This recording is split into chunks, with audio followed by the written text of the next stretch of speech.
Hello, dear listeners, and welcome to A Quiet Place, where we slow down and let the past come gently back to life.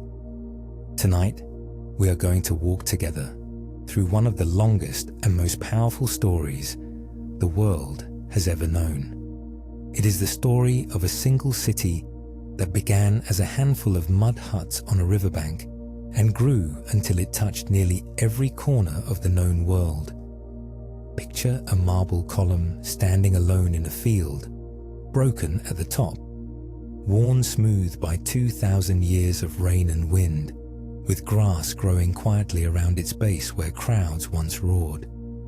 That column once held up a roof in a building where the fate of millions was decided, and now it holds up nothing but the open sky. This is the story of how that came to be, and how the world we live in today still carries the shape of choices made by people who turned to dust long ago. Rome is a name almost everyone knows, even if they have never read a single page of history. We use Roman numbers, we follow calendars the Romans helped build, we live in countries whose laws and languages grew from Roman roots. Yet the city itself began as something so small and so ordinary that no one watching at the time could have guessed what it would become. Its rise was not quick, and it was not smooth. It came through centuries of war, ambition, courage, cruelty, invention, and patience. Along the way, it changed how people governed themselves, how they fought, how they built, how they worshipped, and even how they thought about what it meant to belong to something larger than a single town. To understand the world we live in now, it helps to understand the world that Rome made. But before we go any further, I want to take a moment. On this channel, we explore fascinating subjects in calm and careful detail. These journeys are made to help you relax, focus, or simply enjoy the flow of discovery. I would love to know where you are listening from today. Is it day or night where you are? What time is it? Are you tuning in while studying, working, commuting, or simply winding down? Drop your answer in the comments below. It is always wonderful to hear from you. And if you enjoy content like this, please support the channel by liking this video and subscribing. It helps us bring you more of these journeys. Now let us go back to the very beginning, to a time long before the marble and the columns, when Rome was nothing more than a few small villages clinging to the hills above a slow brown river. Long before there were emperors or armies or grand stone temples, there was only the land and the water. The place where Rome would one day stand sat beside a winding river called the Tiber, in the middle of the long boot-shaped land we now call Italy. The river was not wide or grand, but it was steady, and it carried boats down toward the sea. Around it rose a cluster of low hills, 7 of them in the old stories, their slopes covered in scrubby grass and rough trees. The air there smelled of mud and smoke and damp earth, and in the mornings a thin mist would rise off the water and hang low over the marshy ground below the hills. It was not a beautiful place, and it was not an easy one. The low ground flooded often, and the standing water bred sickness in the warmer months. The first people who settled on those hills were simple farmers and shepherds. They built small round huts with walls of woven branches packed with clay, and roofs of dried straw that they had to mend after every storm.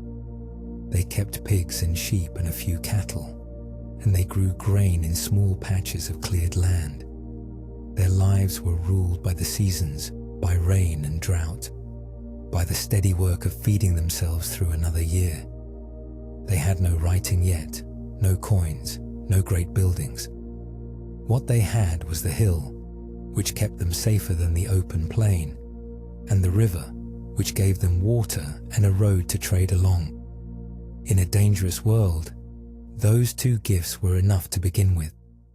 The Romans themselves told a grand story about how their city was born, and it is worth knowing because of how much they loved it.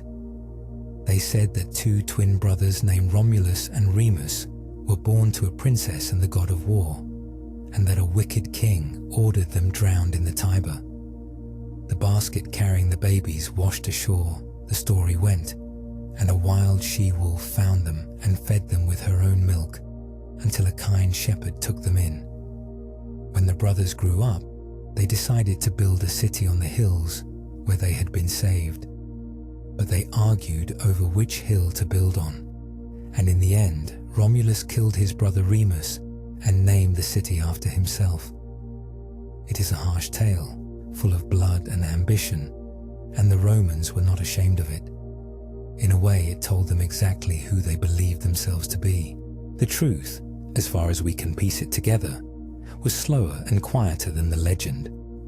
There was no single founder and no single day of founding. Instead, over many generations, the scattered villages on the hills grew closer, traded with one another, married into one another, and slowly began to think of themselves as one people. They learned a great deal from their neighbors. To the north lived a clever and wealthy people called the Etruscans, who knew how to drain marshes, build with stone, and craft fine metalwork. The early Romans borrowed many of these skills, and for a time, Etruscan kings even ruled over the growing town.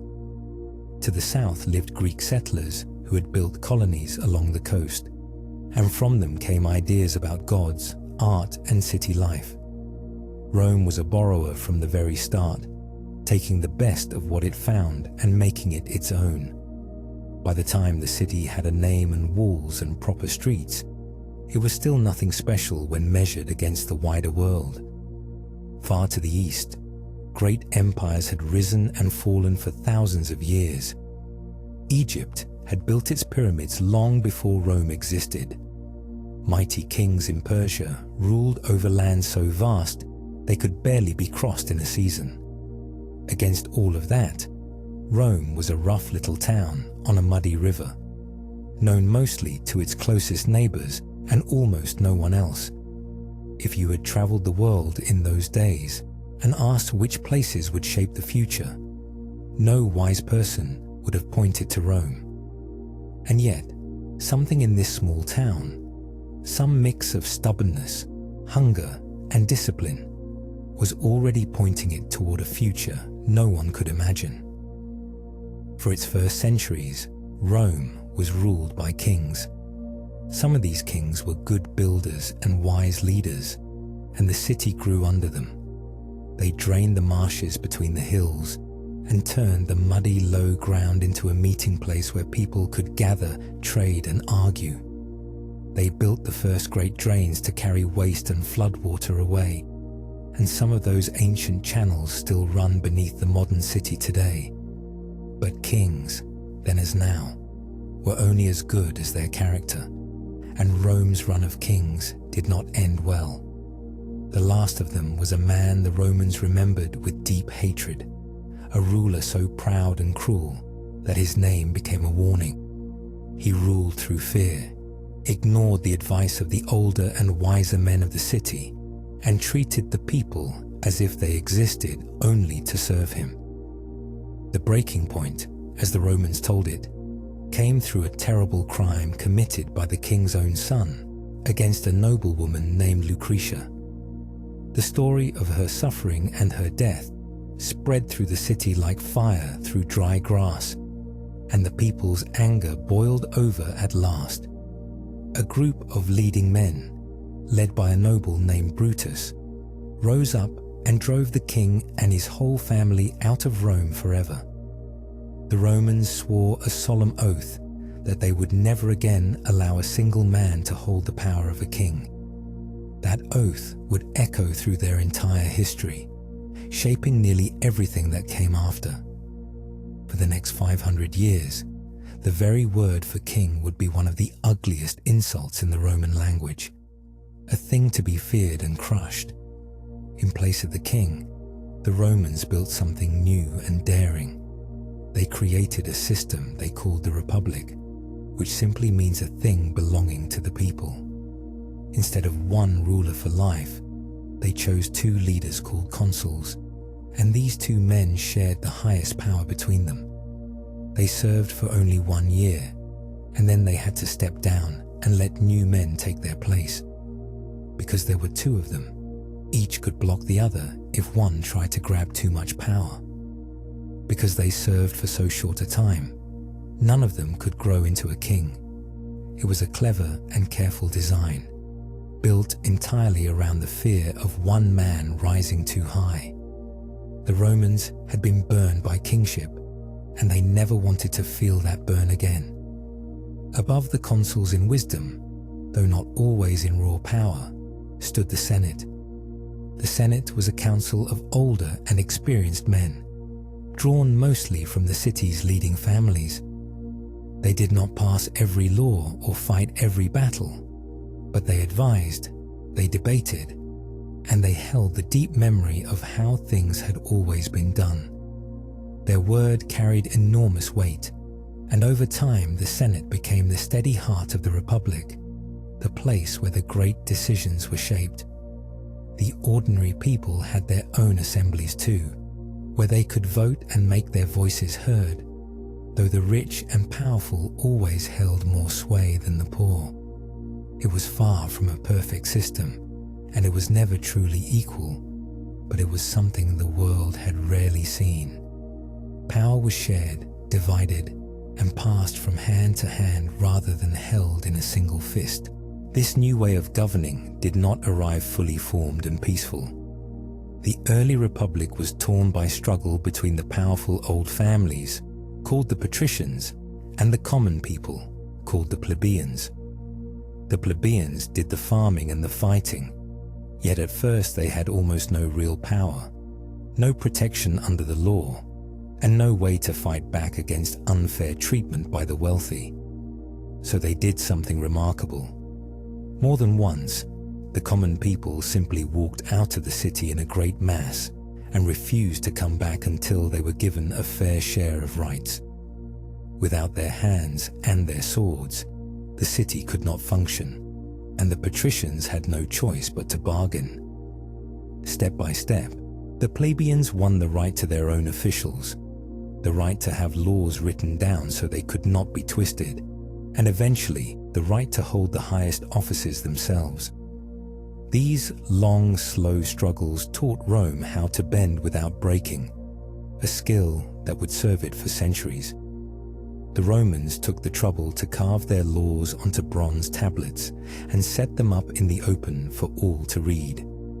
Before this, the law had lived only in the memory of the powerful, who could shape it however they pleased. Now, for the first time, an ordinary person could point to the words and demand fair treatment. This idea, that the law should be written down and known to all, was one of Rome's quiet gifts to the future.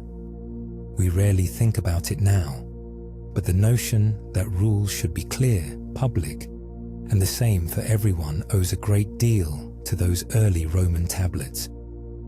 The Republic was learning through hardship and argument how a society of free people might govern itself without a master. It was a fragile and difficult experiment, but it was working, and it was about to be tested against the wider world. With its government settled and its people more united, Rome turned its eyes outward.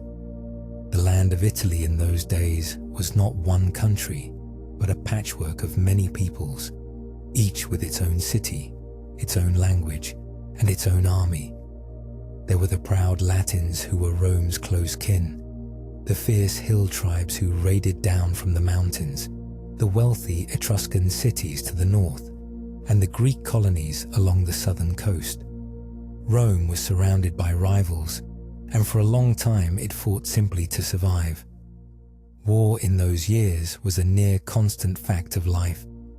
Each spring, when the roads dried and the crops were planted, the men would take up their weapons and march out to fight, and each autumn the survivors would return to bring in the harvest. What set Rome apart was not that it won every battle, because it certainly did not. Rome lost many fights, suffered terrible defeats, and was even captured and burned once by a band of fierce warriors from the north called the Gauls, who poured into the city and held it for a time. What set Rome apart was that it never accepted defeat as final. Where another city might have given up after such a disaster, Rome rebuilt, raised new armies, and came back stronger.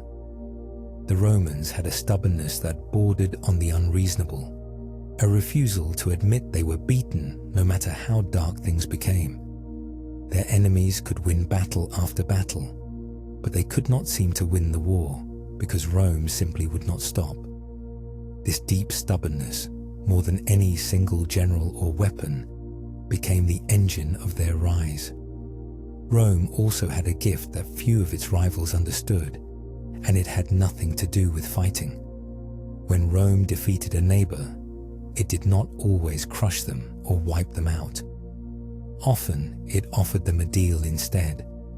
The defeated people could keep much of their own way of life, govern many of their own affairs, and in time even become Roman citizens themselves. In exchange, they had to supply soldiers for Rome's wars and follow Rome's lead in matters of war and peace. This was a brilliant and unusual approach.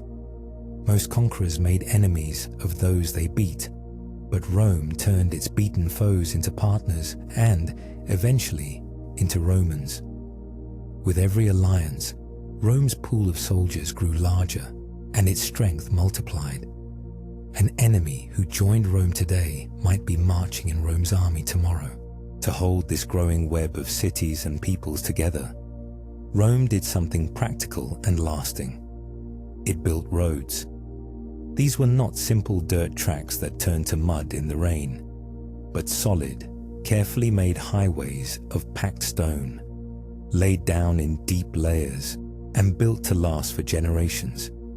They ran straight across the land, cutting through hills and bridging rivers, connecting Rome to every corner of its growing territory. Along these roads marched the soldiers, rolled the trade carts, and traveled the messengers carrying news and orders.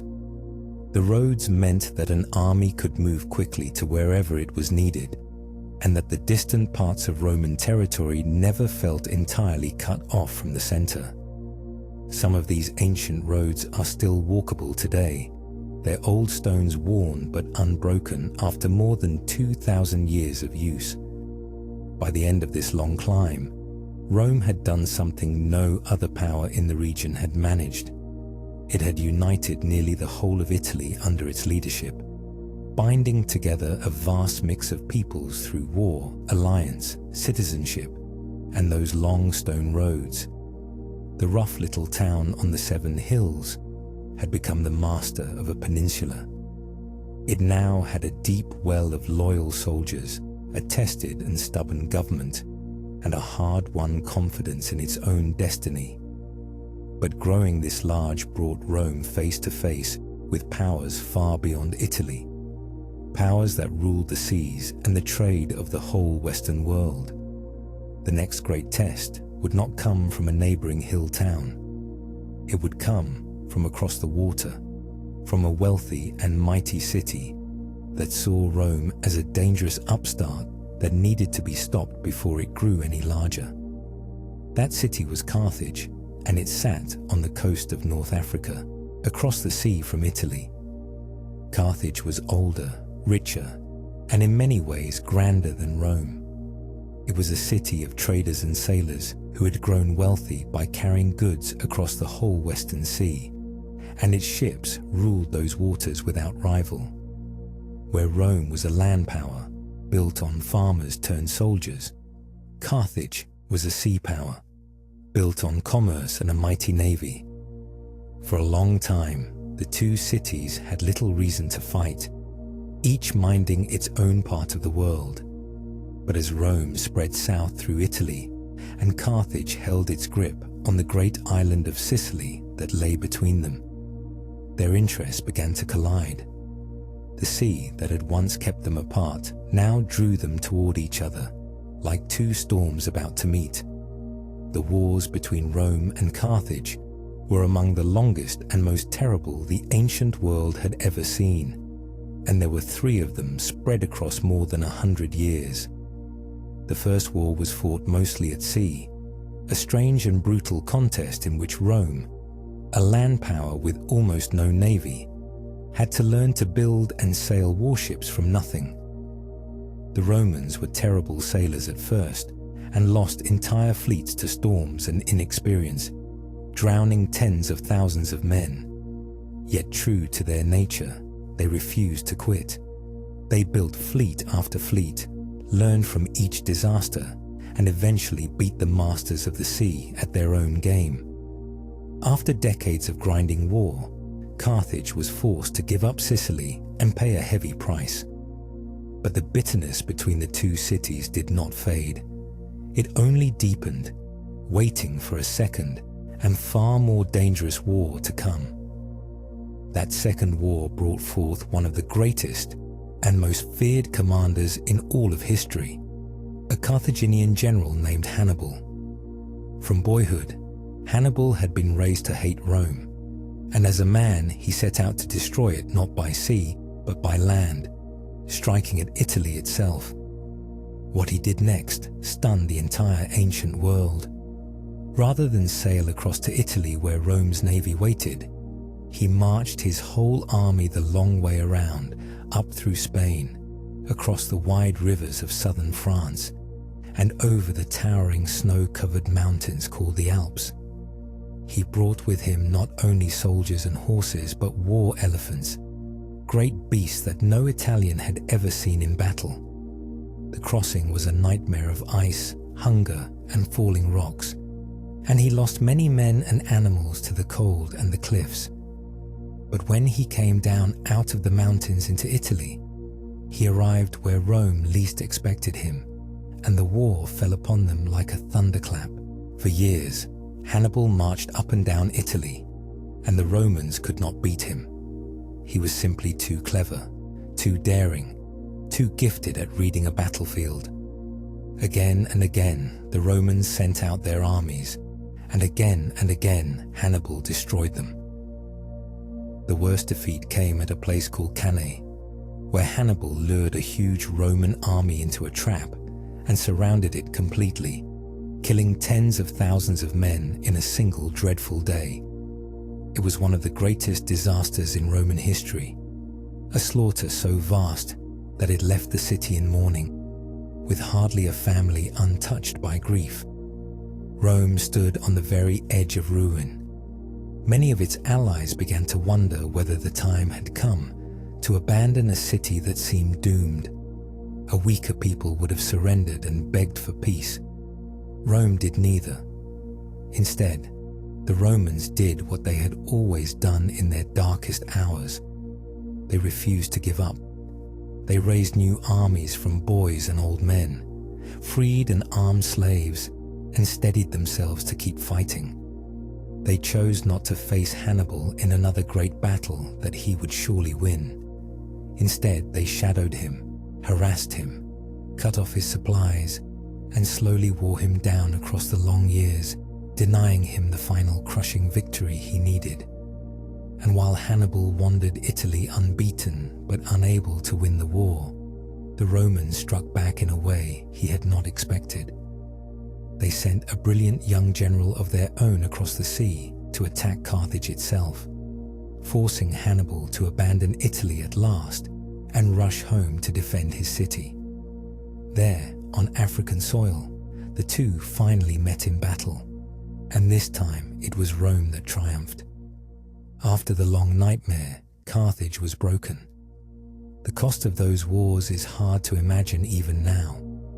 Whole regions of Italy had been ravaged, countless farms burned, and an entire generation of young men lost on the battlefields.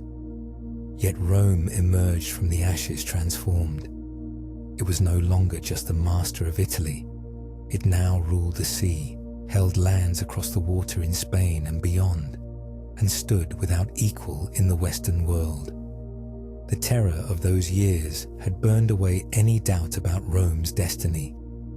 The people who had survived Hannibal believed, deep in their bones, that their city was meant for greatness, that the gods themselves had carried them through the fire.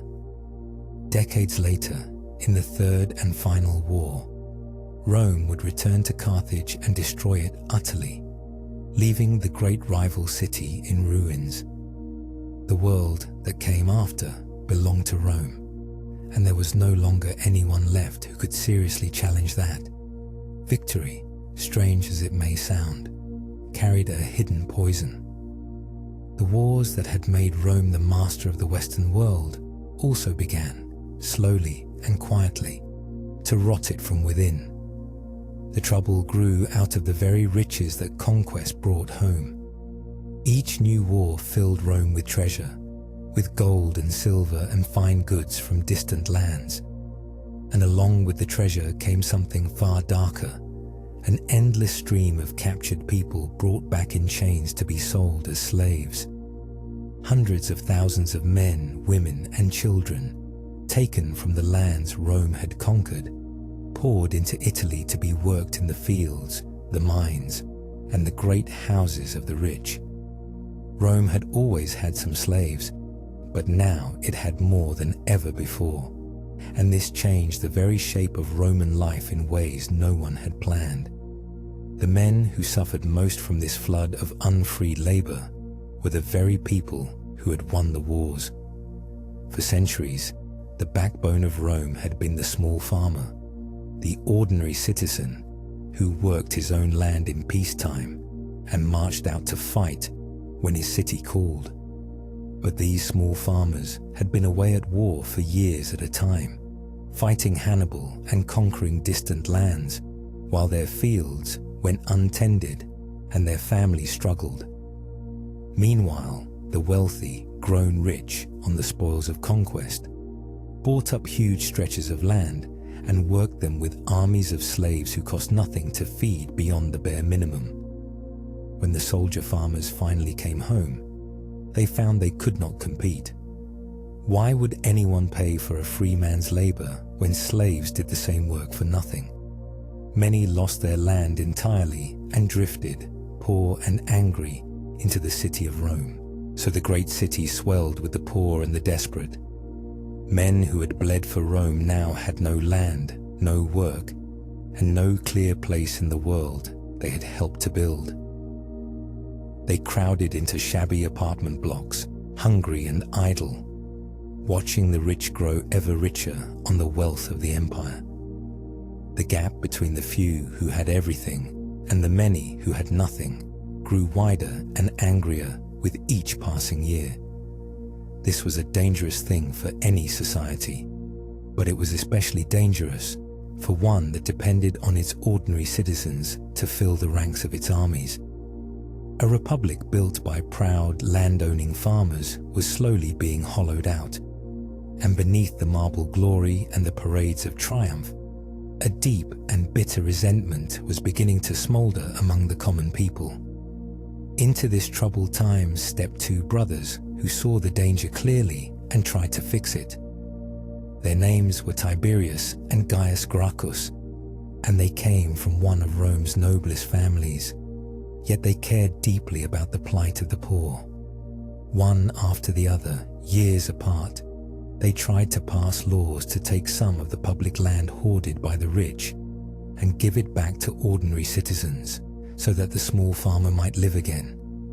It was a fair idea and a needed one, but it threatened the wealth and power of the most powerful men in Rome, and they would not stand for it. Both brothers were met not with debate, but with violence. Both were killed by their own countrymen, struck down in the streets of the city they had tried to save. Their deaths were a terrible sign of what was coming. For the first time in living memory, Romans had spilled the blood of other Romans over politics inside their own city in broad daylight. The old rules, the long tradition of settling disputes through argument and law rather than murder, had been broken. Once that line was crossed, it became easier to cross again, and then again. Ambitious men began to learn that violence could win what votes could not. The Senate, which had once been the steady, wise heart of the Republic, grew bitterly divided, its members more loyal to their own factions than to the common good. The poor grew more desperate and more willing to follow anyone who promised them relief. The whole careful balance of shared power, built so long ago out of the fear of kings, was beginning to tremble. The Republic still stood, but its foundations were cracking, and the cracks were spreading fast. The deepest crack of all ran through the heart of the Roman army, and it would prove the most fatal of them all. For most of Rome's history, soldiers had been citizens who owned land, men who fought for their city, and then went home to their farms when the fighting was done. Their first loyalty was always to Rome itself. But as the small farmers vanished, there were fewer and fewer men who met the old requirement to serve. A clever and powerful general named Marius solved this problem in a way that changed everything. He threw open the army to the poor, to the landless men of the city who owned nothing at all. For these men, the army was no longer a duty between harvests. It was a career, a way to escape poverty, perhaps the only path they had to a better life. This change saved Rome's armies from shrinking away, but it carried a hidden danger that would tear the Republic apart. The new soldiers, poor men with nothing of their own, did not look to the Senate or to the city of Rome to take care of them. They looked to their general. It was the general who led them to victory, the general who shared out the spoils of war, and above all, the general who, at the end of their long years of service, promised them land of their own on which to grow old. Their loyalty, their hope, their entire future was bound up not in Rome, but in the one man who commanded them. And so the armies of Rome slowly stopped being the armies of the Republic and started becoming the private armies of whichever powerful man led them. A general with the love of his soldiers now held something terribly dangerous in his hands. It did not take long for ambitious men to see the opportunity in this. If your soldiers were loyal to you above all else, then your army was a weapon you could turn not only against foreign enemies, but against your rivals at home, and even against the Republic itself. The first man to fully grasp this was a general named Sulla, who did something no Roman had ever dared to do before. When his enemies in the city tried to strip him of his command, he marched his army straight into Rome itself, something that had always been forbidden, a deep and sacred line that no soldier was ever meant to cross. The unthinkable had happened. A Roman general had used Roman soldiers to seize the city by force. Sulla made himself master of Rome, and he used that power to hunt down and kill his enemies by the thousands. Sulla eventually gave up his power and tried to repair the old system, but the damage could not be undone. He had shown every ambitious man who came after him exactly how the game could now be played. The lesson was simple and terrible. Whoever held the loyalty of a great army could hold Rome itself in his grip. The Senate's debates, the votes of the people, the ancient laws and traditions, all of it could be swept aside by a determined man with enough soldiers willing to follow him through the city gates. The Republic was now living on borrowed time. It still wore its old robes and went through its old motions, but the real power had quietly shifted into the hands of the generals and their armies. All that was needed now was a man bold enough, gifted enough, and ambitious enough to take what the others had only reached for. That man was about to step onto the stage. His name was Gaius Julius Caesar, and he would become the most famous Roman who ever lived. He was born into an old and respected family, but one that had grown poor and held little real power. From his youth, he was clever, charming, and burning with ambition. He had a gift for winning people over, whether they were rough soldiers ordinary citizens or proud senators. He spent money he did not have to win the favor of the crowds, throwing lavish games and public feasts, piling up enormous debts in the gamble that power would one day let him pay them back many times over. He climbed the ladder of Roman offices step by step, making allies, making enemies, and always watching for the chance to rise higher. He understood the broken state of the Republic better than almost anyone, and he meant to use it. Caesar's great opportunity came in the form of a military command in the land to the north, a vast and wild region called Gaul, which covers much of what we now call France. The tribes there were fierce and many, and they were seen by Rome as a constant threat. Caesar spent nearly 10 years there, fighting campaign after campaign, conquering tribe after tribe, until he had brought the whole of that enormous land under Roman control. His victories were stunning, and he made certain that all of Rome heard about them, writing accounts of his own campaigns that spread his fame far and wide. The wars made him fabulously rich, paying off all his debts and more. But far more importantly, they gave him something no money could buy. They gave him a battle-hardened army of veteran soldiers who loved him with a fierce and total devotion. Men who would follow him anywhere, even against Rome itself. This was exactly what the most powerful men in Rome feared. As Caesar's fame and power grew, his rivals in the Senate, led by a great general named Pompey, who had once been Caesar's ally and friend, grew alarmed. They saw in Caesar the same danger they had seen in Sulla, a man with an army and an ambition that knew no limits. So they moved against him. They ordered him to give up his command and disband his loyal army before returning to Rome. They knew that if he obeyed, he would be a private citizen again, stripped of his soldiers and at the mercy of his enemies, who would surely destroy him in the courts. But they also knew Caesar, and they must have feared what he would do if he refused. Caesar now faced the most fateful choice of his life. To obey meant almost certain ruin. To refuse meant open war against his own country. He made his decision at the edge of a small river in northern Italy called the Rubicon. This little stream marked the boundary that no general was allowed to cross with his army, the sacred line that separated his province from Italy itself. To cross it with armed soldiers was to declare war on the Republic, an act of treason from which there could be no turning back. Caesar stood at the bank with his men, knowing that everything depended on the next few steps. We are told that he paused there for a moment, weighing the enormous weight of what he was about to do. Then he gave the order, and his army splashed across the shallow water into Italy. The old saying tells us he declared that the die was cast, meaning the dice had been thrown and there was no calling them back. With that crossing, the Republic's long agony reached its final chapter.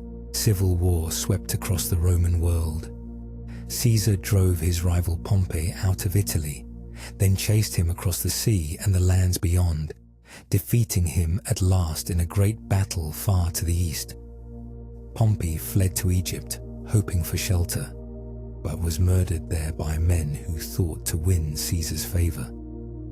The war carried Caesar across much of the known world, from Greece to Egypt to North Africa to Spain, as he hunted down and crushed those who still resisted him.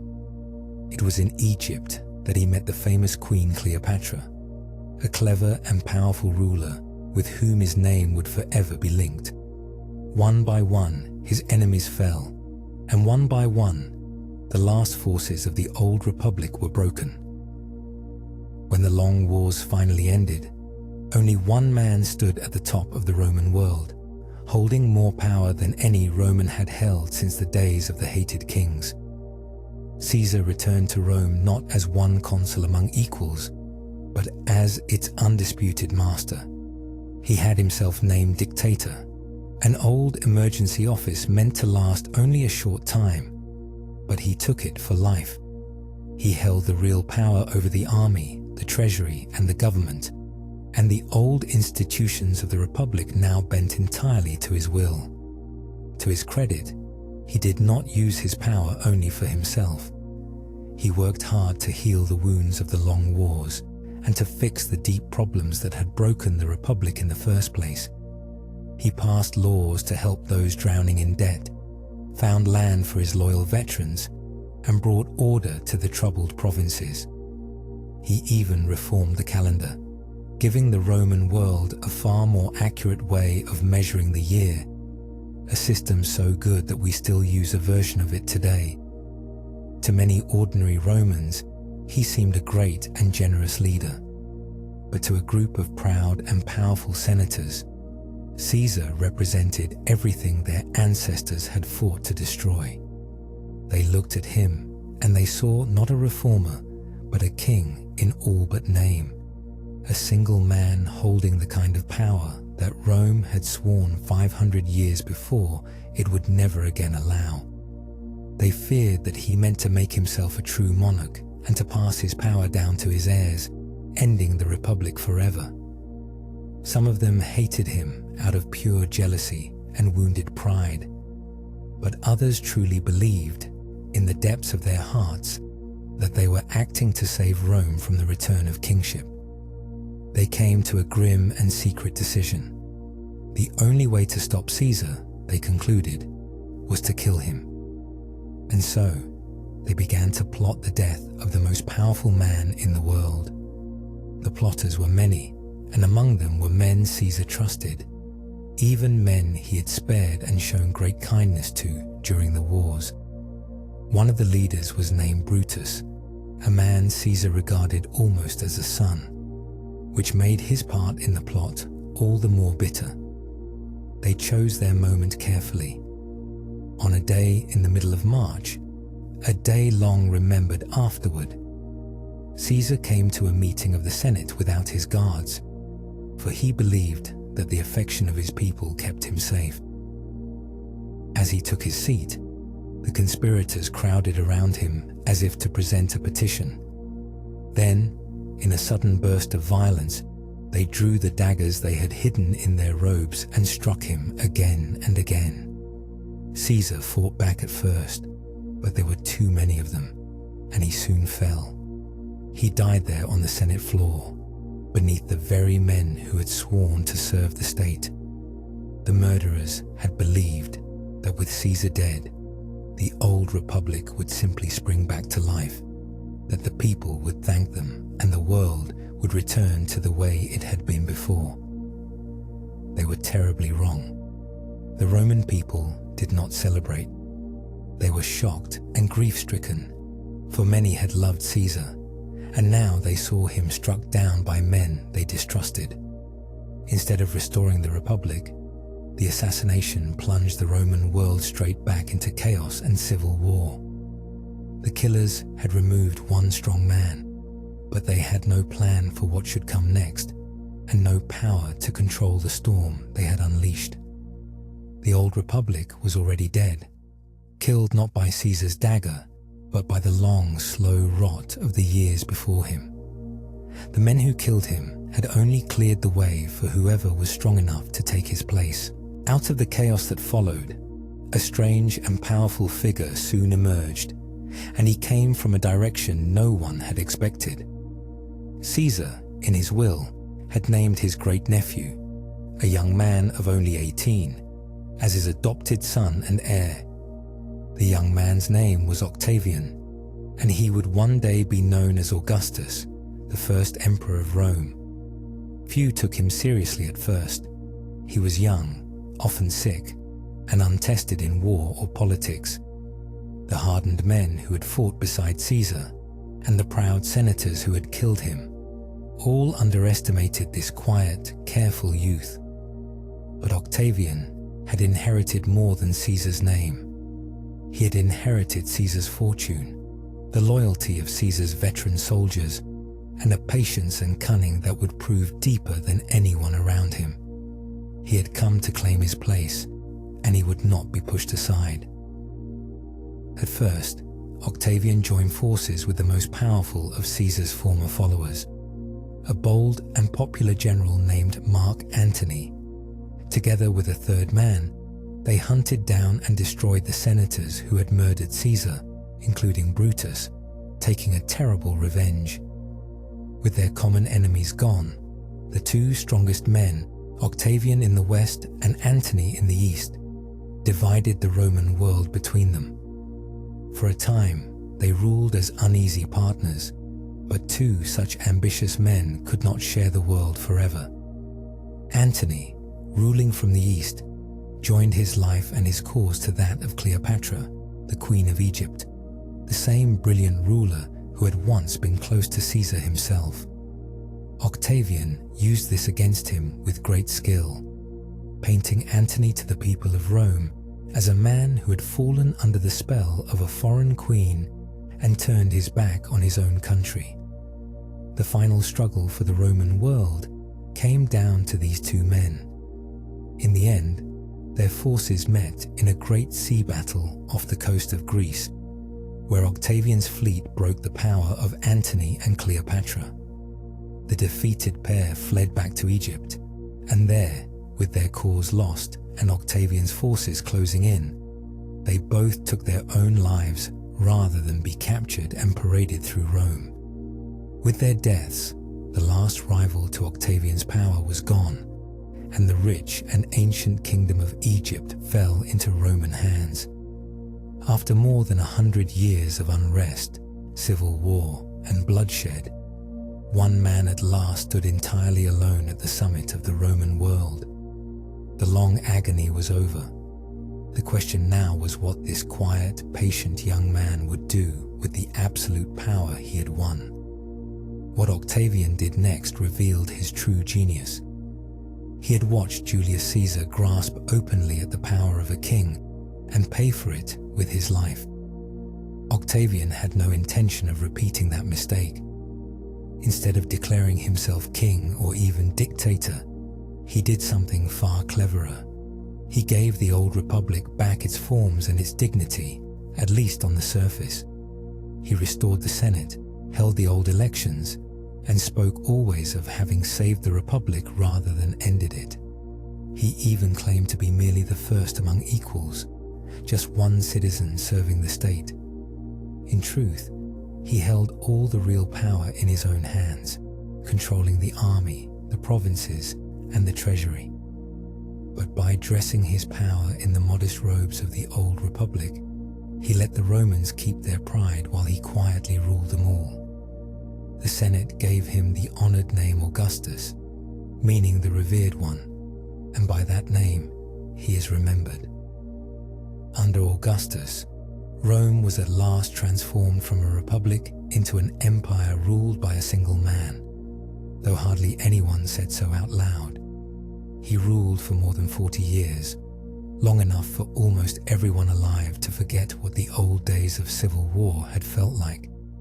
And with his rule came something the Roman world had not known in generations: peace.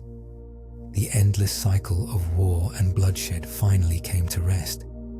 He boasted, with some truth, that he had found Rome a city of brick and left it a city of marble. For he rebuilt the capital into something truly magnificent, filling it with grand temples, theaters, and public spaces. More than that, he gave the whole sprawling Roman world a sense of order and stability it had long been missing.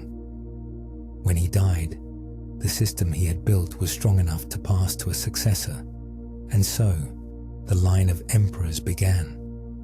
Rome would now be ruled by emperors for centuries to come. The peace that Augustus founded settled over the Roman world like a long, warm calm after a violent storm, and it lasted, more or less, for around 200 years. Later, people gave this long stretch of stability a name that means the Roman peace. It was not a perfect peace, for there were still wars on the distant frontiers and troubles at home. But across the vast heart of the empire, ordinary people could now live their whole lives without ever seeing an army marching to burn their fields. A merchant could load his goods onto a ship in one corner of the empire and sail safely to another, trading freely across a single connected world. A traveler could journey for thousands of miles from the cool green islands of the north to the hot sands of the south, and never leave Roman soil or need to change his coins. This was something the world had rarely known, and it would not know it again for a very long time. The empire in these golden years stretched almost beyond imagining. It wrapped itself entirely around the great inland sea we call the Mediterranean, so completely that the Romans simply called it our sea.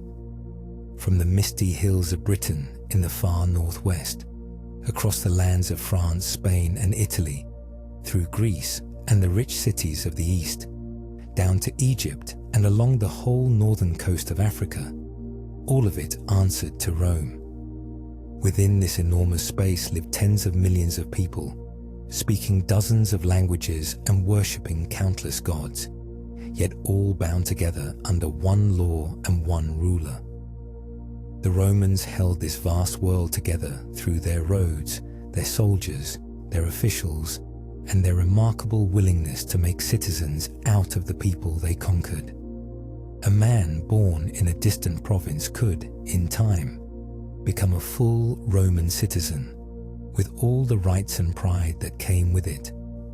Everywhere across this great empire, Roman cities sprang up, and they all shared a familiar shape that any traveler would recognize. At the heart of each city was the Forum, an open public square where people gathered to trade, talk, hear the news, and settle their disputes. There were grand public baths where people of all ranks came not just to wash, but to meet friends, exercise, and pass the day in comfort. There were theatres carved into hillsides where crowds watched plays, and great open arenas where they gathered to watch games and contests. The streets were paved, the buildings made of stone and brick, and over it all rose the temples to the many gods the Romans honoured. To live in such a city, with its order and its comforts, was to feel oneself part of something far larger and grander than any single town could ever be. Perhaps the most remarkable of all the things the Romans built were their aqueducts, the great stone channels that carried fresh water across long distances into the cities. The Romans understood, better than almost anyone before them, how vital clean water was to a healthy and crowded city. So they built these enormous structures, some of them tall rows of graceful stone arches striding across valleys, to bring water down from distant hills and springs. The water flowed gently along these channels, sloping ever so slightly downward over many miles, until it poured into the fountains, baths, and homes of the city. In a great city like Rome, fresh water ran day and night, more than even modern cities sometimes manage. Some of these aqueducts still stand today, their arches rising against the sky after 2,000 years, a quiet testament to the patience and skill of the people who raised them. Beneath the grandeur and the comfort, daily life went on for the millions of ordinary people who made the empire work. Most were farmers, as they had always been, working the land to feed the great hungry cities. In the cities themselves, people crowded into tall apartment blocks, the poor in cramped upper floors, and the rich in fine houses with painted walls and quiet inner gardens. There were bakers and butchers, weavers and potters, teachers and doctors, sailors and soldiers, each playing their small part in the vast machine of the empire. And woven all through this society, holding up much of its wealth and comfort, was the great mass of enslaved people who had no freedom at all. The peace and prosperity of Rome rested, in no small part, on their unpaid and unwilling labor, a hard truth beneath the golden surface of those famous years. It was into this vast, connected, and peaceful world that something entirely new began to spread, something that would in time transform not just Rome, but the whole future of the Western world. It began far away in a small province on the eastern edge of the empire, in the land we now call the Holy Land, with the life and teachings of a man named Jesus. He taught of a single loving God, of forgiveness, of kindness to the poor and the outcast, and of a life beyond this one. He gathered followers among ordinary people, and after his death, his followers carried his message outward into the wider world. They called this message the Good News, and the faith that grew from it came to be called Christianity. At first it was tiny, just a small and obscure movement among many, easy to overlook in the great crowded empire. But it would not stay small for long. The new faith spread quietly at first, carried along the very roads and sea lanes that Rome had built, passing from city to city, from one household to the next. It moved through the poor and the humble, through enslaved people and craftsmen and women, through all those for whom the promise of a loving God and a better life beyond suffering held a powerful comfort. The believers gathered in small groups in private homes, sharing meals, praying together, and caring for one another, for the sick, the poor, and even strangers. This care for the weak and the forgotten was unusual in the harsh Roman world, and it drew many people in. The faith asked its followers to worship only one God and to turn away from all the many gods that Rome honored, which made the Christians stand apart from everyone around them. That difference would soon bring them into terrible danger. The Roman state did not at first know what to make of these Christians, but in time it came to see them as a threat. The Romans honored many gods, and they believed that the safety and good fortune of the whole empire depended on keeping all those gods happy with proper worship. The Christians refused to take part in any of it. They would not honor the old gods, and they would not join in the worship of the emperor himself, which the state treated as a basic act of loyalty. To many Romans, this stubborn refusal looked like dangerous disloyalty, even like a curse upon the empire. And so, again and again over the years, the Christians were persecuted. They were blamed for disasters, arrested, and put to death in cruel and public ways. This part of the story is one that must be told honestly, even in a quiet telling like this one, for great suffering was inflicted on those who held to their faith. Yet the persecutions, for all their cruelty, did not destroy the new faith. In a strange way, they seemed to strengthen it. The Christians who held firm even unto death, refusing to abandon their beliefs no matter what was done to them, made a deep impression on those who watched. Their courage and their calm in the face of suffering moved many onlookers to wonder what kind of faith could give people such strength. The believers called those who died for their faith martyrs, which means witnesses, and their stories spread and inspired still more people to join.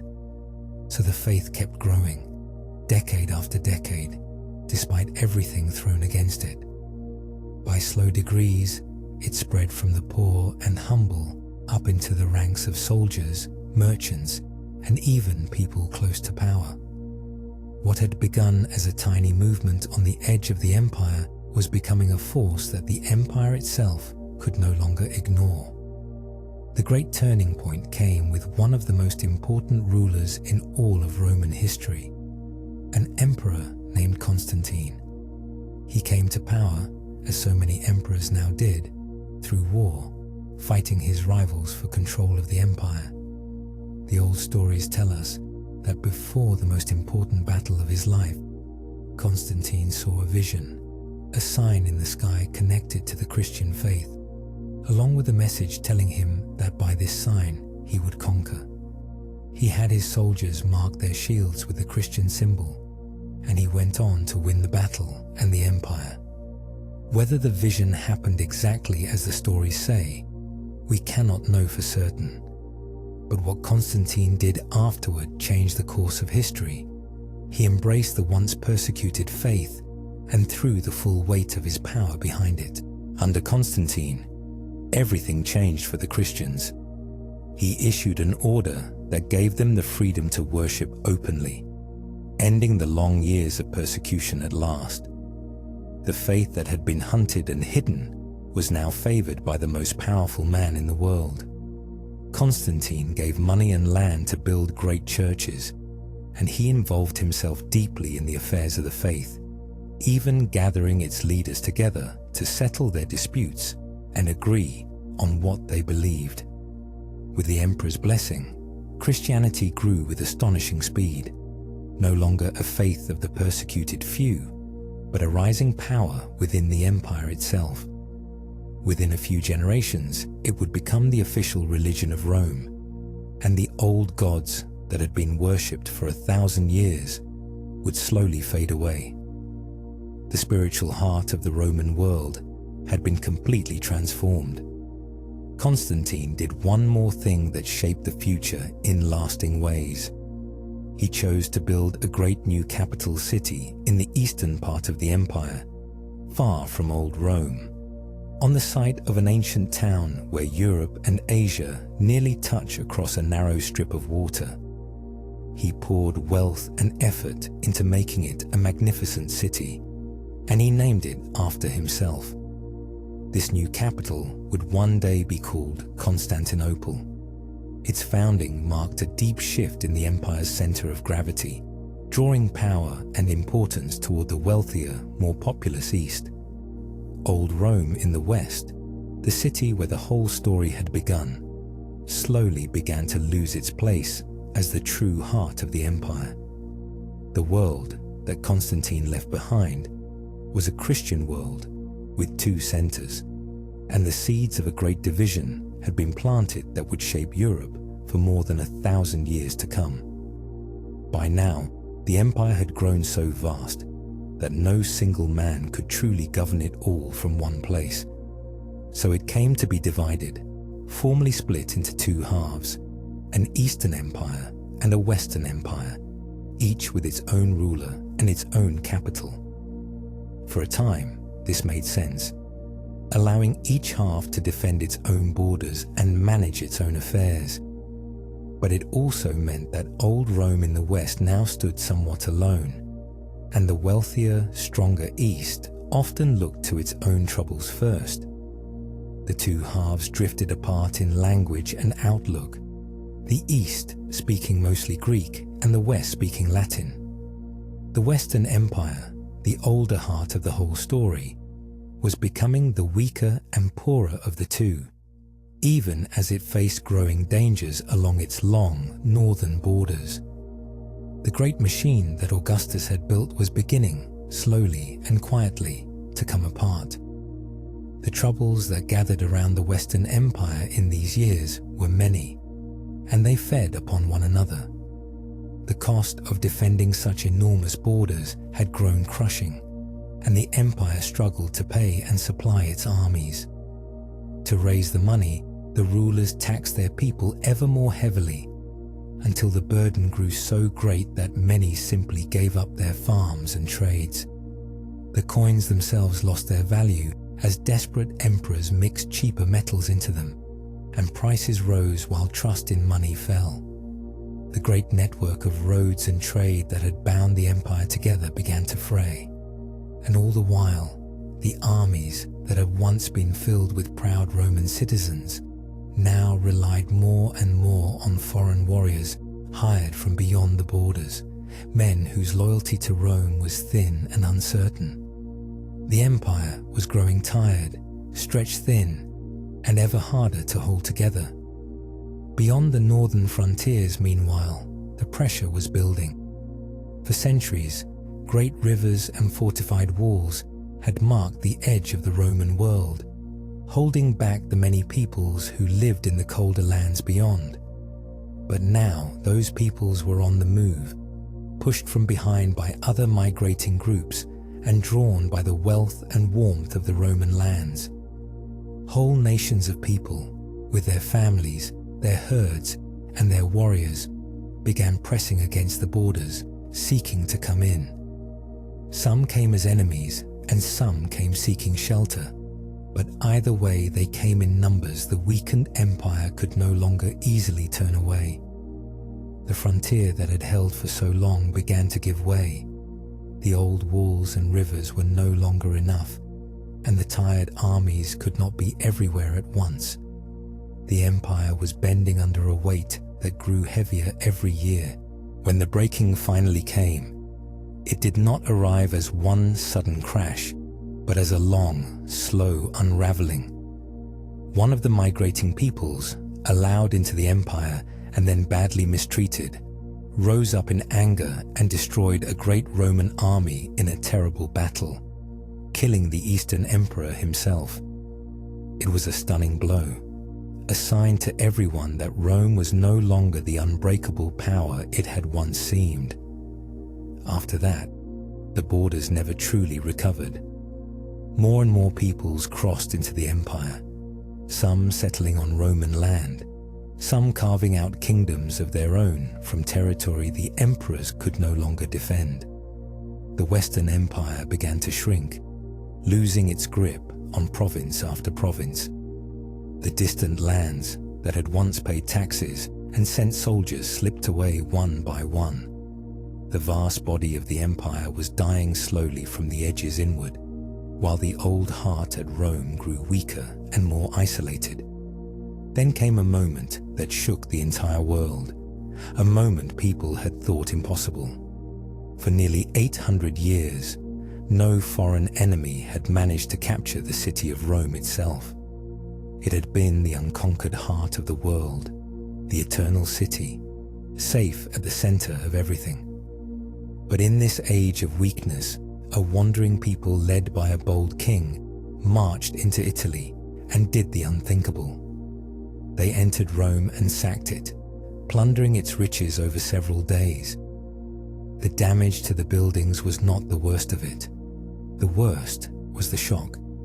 The news that Rome had fallen spread across the whole empire and beyond, and people everywhere were stunned and frightened.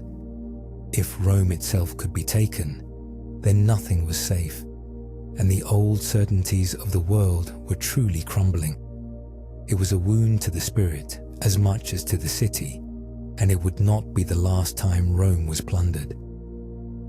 In the years that followed, the Western Empire faded away almost like a candle guttering out. The emperors who still sat in the West grew weaker and weaker, until they were little more than figureheads, controlled by the foreign generals whose armies were now the only real power left. One by one, the last pieces of the empire slipped from their grasp. Then, at last, came the quiet end. A young boy sat on the throne as the final emperor of the West, a child who held a great title but no real power at all. A foreign commander who already controlled Italy in all but name, simply set the boy aside, deciding that there was no longer any need for a Western emperor at all. There was no great battle, no dramatic last stand. The most powerful empire the world had ever known did not fall in a single mighty crash. In the West, it simply stopped, ending not with a roar, but with a whisper. And yet, for all that quietness, an age had truly ended. The Western Roman Empire, which had ruled for so many centuries and shaped the lives of so many millions, was gone. The grand cities began to shrink, their populations drifting away. The great roads fell into disrepair, the aqueducts ran dry, and many of the skills and comforts of Roman life were slowly forgotten. In the lands that had once been provinces of the empire, new kingdoms rose, ruled by the peoples who had moved in, and a different world began to take shape. The Eastern Empire lived on for many more centuries, keeping the Roman name and much of its glory alive far longer. But in the West, the world of Augustus and Caesar passed into memory. It must have felt, to those who lived through it, like the closing of a very long and very great chapter in the story of the world. But here is the quiet wonder at the heart of it all. Even though the Western Empire fell, Rome never truly disappeared. It lived on in ways so deep and so woven into everything that came after that we hardly noticed them. The languages of much of Europe, the tongues spoken today in Italy, Spain, France, and beyond, all grew out of the Latin that the Romans once spoke. The laws of many nations still rest upon ideas the Romans first shaped. The notion that rules should be written down, clear, and the same for all. The shape of our calendars, the names of our months, even some of the very letters and numbers we use, all reach back to Rome. The roads the Romans laid still lie beneath the highways of Europe, and the faith that Constantine embraced went on to shape the soul of the whole Western world. So when we stand today before a broken column in a quiet field, or walk through the ruins of a Roman wall, we are not really looking at something dead and gone. We are looking at the deep roots of our own world, the foundations upon which so much of what we know was slowly built. The little town on the 7 hills beside the muddy river grew into something that touched everything, and even when its empire crumbled, the things it had made and taught and become did not crumble with it.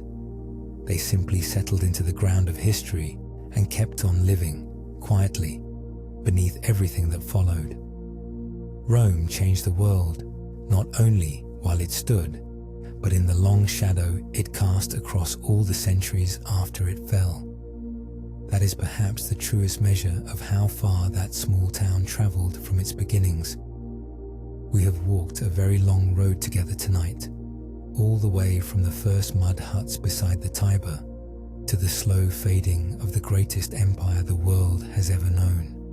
It is a story of stubbornness and ambition, of glory and suffering, of building and breaking, and in the end, of how the works of people long gone can outlast even the mightiest of empires. Now let the story rest, and let your thoughts grow quiet.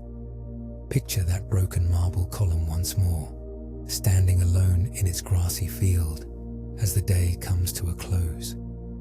The light is soft and golden, fading slowly toward evening, and a gentle breeze moves through the long grass at its base. The old stone holds the last warmth of the sun, patient and still, as it has been for 2,000 years and will be for 2,000 more.